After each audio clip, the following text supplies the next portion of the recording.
So I've gone into a long historical dialogue about where the kinds uh, of ideologies come from that create the EU.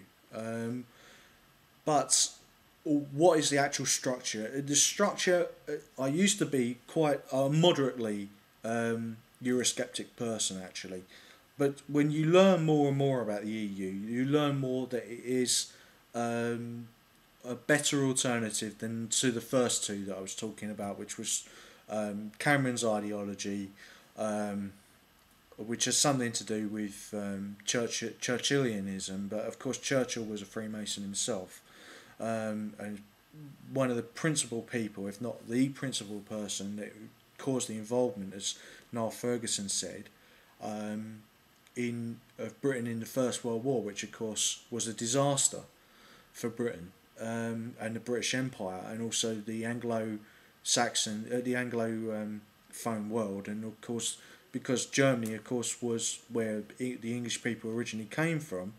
Um, the Nordic and Celtic world as a whole, because of course Germany was invaded by France and Russia, and they were only invaded because of their diplomatic support for Austria, who'd had their head of state assassinated by Russia's ally Serbia. Um, and the question about Belgian neutrality, the British were even thinking of, just as they did in Norway in the Second World War, thinking of invading Belgium, just as they did with Norway, and it was the Germans who got there first, just as the same in Norway. You know, that was Churchill's idea as well. Um, they Churchill did that because of pressure from J.P. Morgan. You know, in the previous summer, he went.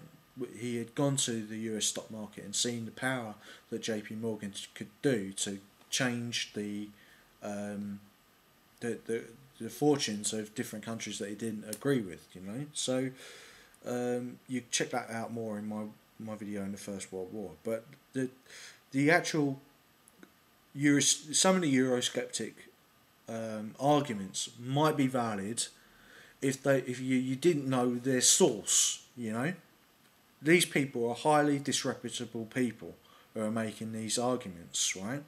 The the but there is some logic to it. How can you have a currency without a fiscal union? David Cameron himself has admitted that there needs to be a fiscal union.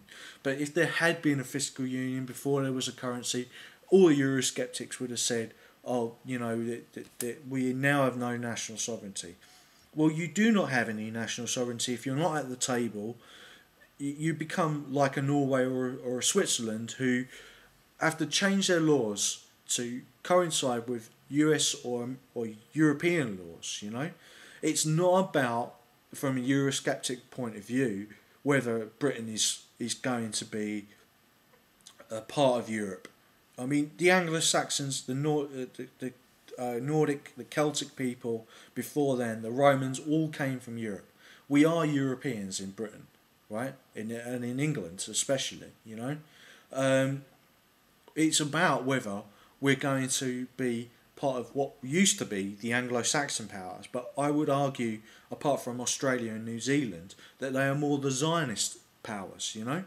Whether the people are from the evangelical Zionist group, right, or Jewish Democrats who may also be Zionists, or Freemasonry Zionists who believe in the other guy rather than God, you know, on the other two groups, that they have such a power through particularly the AIPAC group, which of course is the Israeli lobby, which is a fourth group, that Britain and America are more under the spell of those groups than the actual Anglo-Saxon people or the Nordic and Celtic people themselves. For most of the last century, and there is still vestiges of that within Britain itself, although the university systems of Britain and Britain and Germany, which run the EU, are mostly Nordic and Celtic pan-European nationalists and social democrats, right? So, although it's not perfect, I would have that rather than the people who want to destroy a Western civilization. On the other hand, you know, they want to destroy it just as much as the Bin Ladens who did 9/11 want to destroy it. Okay, because as long as there's Nordic and Celtic people in the world, there will be resistance to it. And that's what, when the NWO accuses people of anti-Semitism, that's what they really mean. Because most Jews don't agree with what the NWO says, you know, because they believe in gods, right? I'm an atheist, well, I'm not an atheist, I'm an agnostic, right? That's not the point. Whether there is a god or there is the other guy downstairs, right?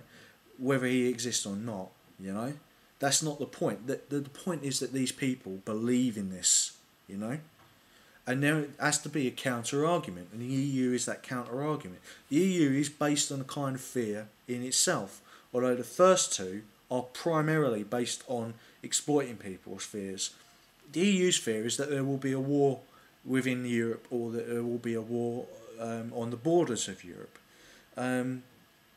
So when Jose Barroso said that Europe is an empire, but it's a voluntary empire, he's not factually right. I mean, an empire is something where you extend over your natural borders and your natural strength to maintain it. You know, every empire falls, as Niall Ferguson and Carol Quigley has said in Tragedy and Hope. The British Empire controlled a quarter of the world, but it receded from empire quite unviolently, in comparison with other empires.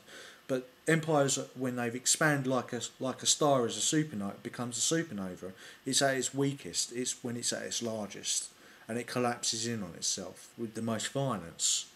So there are natural laws going on within the structure of empires. But my critical point against the EU used to be that it would balkanise Europe, and there would be, when the EU collapsed, there would be violence, you know. That's what I'm hoping there won't be, because it's based on Western values of rationalism. Why did the West succeed? Because we had rational laws.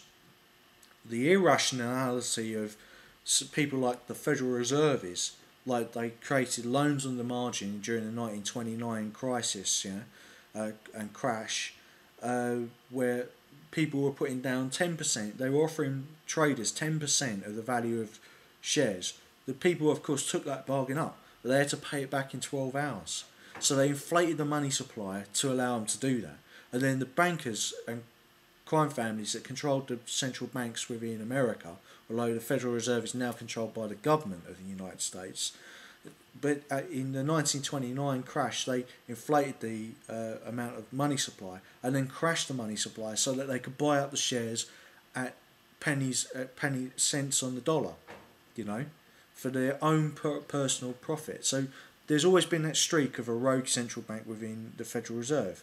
The reason why but for the ECB, it's a different argument, okay? It's not that the Germans fear a Ponzi scheme, it's that they fear, as the people who created independent central banks, hyperinflation, which has plagued them for most of their modern history. So getting a resolution to the Euro crisis must be, first, get the Americans to pay us back the $14.7 trillion that they promised to pay us back, you know,